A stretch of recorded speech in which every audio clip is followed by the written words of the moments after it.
paano ba ma-add yung TDF token? Okay? TDF token dito sa ating token packet. So, ang gagawin mo, kunin mo yung contract address. So, ito yung contract address. Ito yan. Ito yung contract address. Yung contract address. So, i-copy mo lang yan.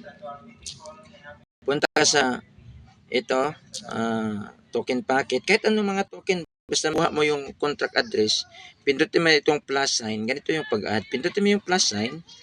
Tapos, i-click mo dito, custom token. I-click mo yan. Ito, custom token. Click mo. Tapos, dito yan, i-click mo dito yung arrow. Yan, para i-paste mo. Ito, import token, contract. Kahit anong token, no? Basta alam mo yung contract address, i-paste mo lang dyan. Paste, tapos, tayin mo lang, ipindot mo lang dito, pindutin mo lang, no? Pindot mo lang, lalabas na TDF 18 decimal, tapos i-confirm mo lang. So, ayan, na-existed na kasi na ano ako na lang pala to, na-add na. Okay, existed na. So, dito ito yan. So, makita mo yan dito na. Gaya nito, oh. So, yan, makita mo yan, yan, oh. Yan, makita mo yan automatic sa yung wallet kung na-add mo na.